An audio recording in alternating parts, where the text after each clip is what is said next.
shall you be deprived of life, liberty, or property without due process of law, nor shall private property be taken for public use without just compensation. I'm Chris Story. You're listening to Radio Realty. I'm broadcasting live today from the mothership of KPEN 102 FM. We'll be here for the whole hour. Great program. I'll send you to AJ's Old Town Steakhouse for free. Hilda Stepkins is going to tell you what's going on in the mortgage world. Got a mortgage moment you won't believe, and if you miss it, you could miss $1 million. Also, I want to talk, I've got an email I'm going to answer, which it may mean something to you. Either way, you'll get a kick out of it. Good stuff. I always appreciate your emails. By the way, the program can be heard back at radiorealty.us, radiorealty.us. There's a Contact Chris button. You're always welcome to send me an email.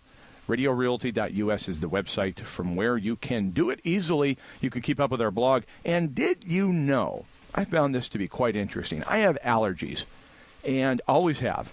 One of these days, I hope to either outgrow them or be living in such a place where there's nothing. It's a desolate desert. The problem is, though, what I've heard, people move to the desert to get away from the pollens and things that create the allergy issues that they've got, and then they bring with them the same foliage that they're allergic to, or their neighbor brings it, and then they plant it because, well, I want it to look like when I left New York. I want it to look just like New York. And then they bring the allergens and pollens with them. Well, one day, perhaps, when I live in such a climate where there is maybe a bubble, maybe I'll live in a geodesic dome in the middle of the desert, just me, a water well inside of a geodesic glass dome. Well, if it were glass, I think I'd fry. Never mind. I'm bringing this up because cottonwood trees, big problem. I've always loved Memorial Day weekend. It's a time where my family and I have always gotten together. We have great cookouts. We have great camping experiences together. And I say that's the beginning of my allergy season. And sure enough, it's always the cottonwood trees that begin to bloom and cause me the most grief. I've identified that as the species, and I've done my best to cut every cottonwood tree down that I can. But there's too many. I can't do it all. So what can you do when in times of adversity? Look for the seed of an equivalent or greater benefit. This is what I found. You can actually make a healing salve. I know it's salve. You can make a healing salve out of cottonwood tree buds. How do you do it? I know you want to know. Well, go to Facebook, type in Story Real Estate, and there you'll find the recipe. We shared that this morning on the Story Real Estate Facebook page. Go check it out. And if you're not already following Story Real Estate on Facebook, do so. You can also follow me because it's more, Story Real Estate's a great page, a lot of good insights and things that we share there about real estate, the real estate market, the mortgage moments, the 1-minute market updates and so forth. It can be found on Story Real Estate's Facebook page. Me, if you follow me, Chris Story on Facebook, you'll have a good time there as well. And often try to engage with you on conversations that we're going to later have here on the radio. And so last week, I apologize for anybody that tuned in to Radio Realty last week and heard not much. And what you did hear was, I was in just this horrible connection, equipment failure, all on me. It was my fault.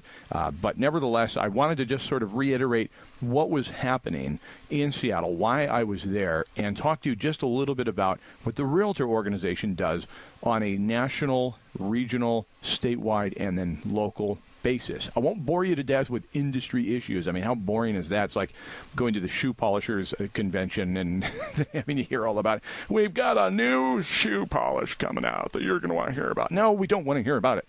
But as it pertains to realtors, yes, you do want to hear about it because we are there in Washington, D.C. as a result of your local realtors and the dues that your local realtors pay and the action committees and the political action monies that are paid to go to Washington, D.C. and lobby on behalf of every private property owner. It's not industry pertaining to us that we're lobbying. We're lobbying on your behalf. So I've got some industry issue stuff that I'll tell you a little bit about flood insurance, what we've done there and where we're going, and some other studies and things that the National Association of Realtors has put out. In addition to that, of course, we'll have our AJ's Old Town Steakhouse giveaway for free. I want you to be able to go down there for nothing, not a single dollar, nothing. You heard about those gold diggers, right? The people that found all those gold coins in their own backyard. Remember, I always say, make $1 million in your own backyard. And so I thought, well, this is an interesting story. Everybody and Yahoo's mother have covered the couple that found gold, like, what, $10 million in gold coins, rare gold coins in their backyard. And the interesting two things I'll note.